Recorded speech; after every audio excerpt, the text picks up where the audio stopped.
Hello, beautiful souls. It's Lisa Driver, and in today's video, I'm going to be using the flower therapy deck to see what your angels want you to know.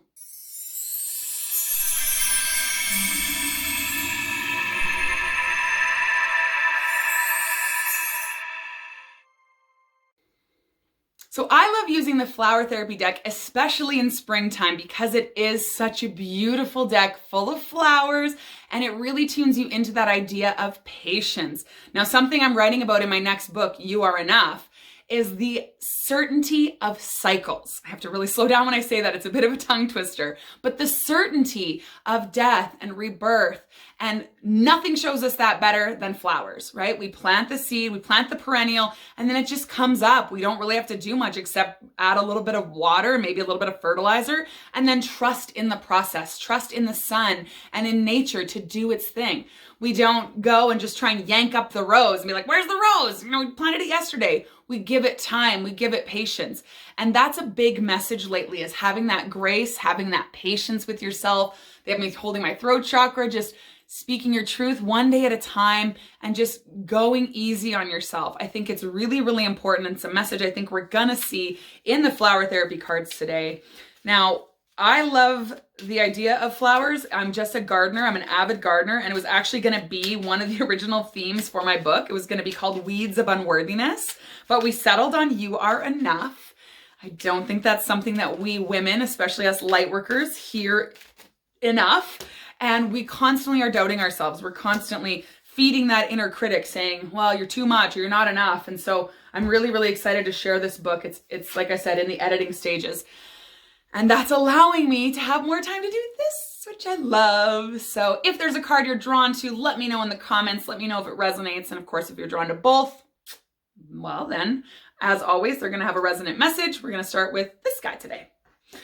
Financial healing. Okay, so I love the yellow of this card. They're talking about the power center, and they're talking about you taking back your power when it comes to abundance. Now, another big thing I'm writing about in this next book is that abundance does not just mean money. Now, this card in particular addresses some of you who are looking for a financial healing, and we'll do an affirmation in a moment for that. But a full life, and the reason we usually want money is because it gives us the freedom and the time to pursue the things that light us up.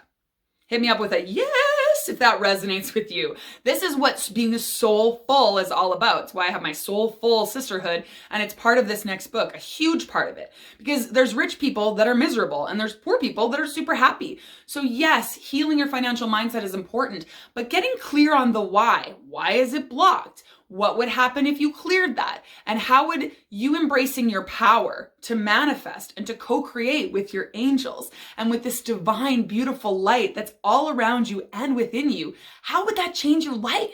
What would that look like? I'm sorry if I sound like a jacked up person right now, but I feel for some of you, that's something you've never asked yourself. And the angels are so adamant, like dream, think about it, go there. And that's how you can really start to just even open up to the possibility of more abundance, especially finances.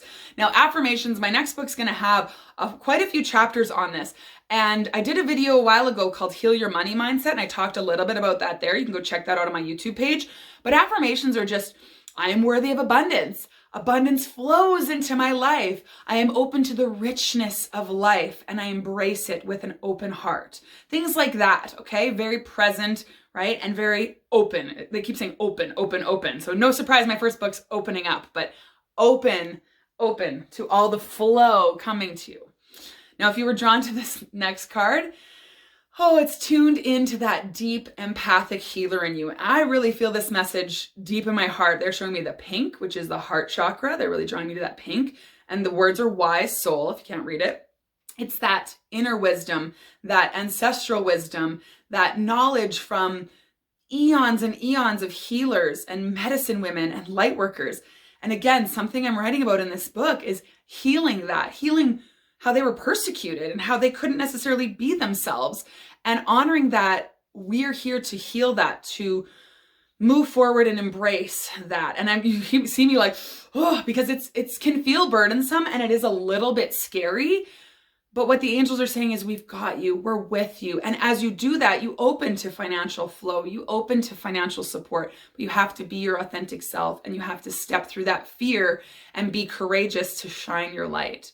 Now, this doesn't mean you're a healer. This doesn't mean you're a spiritual teacher like me, but all of us can bring a soulful, just with one L, a soulful purpose and intention to our passions, to our work, and to the way we serve the world. If you're a light worker, you're just here to shine your light, and that looks very different for many of you.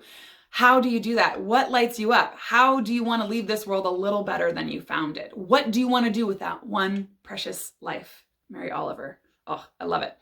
Let me know in the comments below, and let me know if that resonates with you. Lots of heart chakra work and just embracing that. I embrace my purpose and my passion. That's a really good one.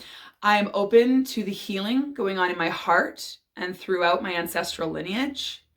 I embrace my inner healer. Ooh, that's a good one. I embrace my inner healer. Like, I'm feeling this stuff too, so I hope that resonates with you.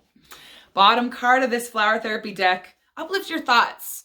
And again, look at all the yellow. And of course, yellow is so bright and fun and springy, and it's the color of the sun and that power center and that force, that life force that's within you. And as you do that, you open up to more power. You open up to more flow. You open up to more courage to step through your fear and to do it anyway. So this is what it is. And uplifting your thoughts isn't like, everything is great. You know, I talk a little bit in my book about toxic positivity. We're not going for that here. We're not going to shove the dark stuff in the corner. We're going to feel it and honor the heavy stuff and honor that oof energy of this ancestral stuff we're healing, or the oof energy of feeling stuck when it comes to your finances. Then once you've felt that, how can you take action? And just a little bit. What's your next little tiny step to shift that? And it might be with affirmations. It might just be with visualizing what you would do with a little bit more money, right? Like I said, visualizing how you could help people, seeing the people you could help and feeling that. That's a big one for me. Sometimes I'm afraid to share my gift. And then I think about the people that come up to me and say like, oh my gosh, your reading changed my life, or our one-on-one session has me like just blown away. And I internalize that, and it gives me the courage to really step out there again and share myself with the world. So what can you do to change that thought pattern? Let me know in the comments below. Hit me up on social, Lisa Driver 1111. Of course, you can always visit lisadriver.com for more info on what I'm up to and where you can find me and how you can book with me if you want your own reading and one-on-one healing session. In the meantime, I'm sending you guys lots of love, and we'll see you soon. Namaste.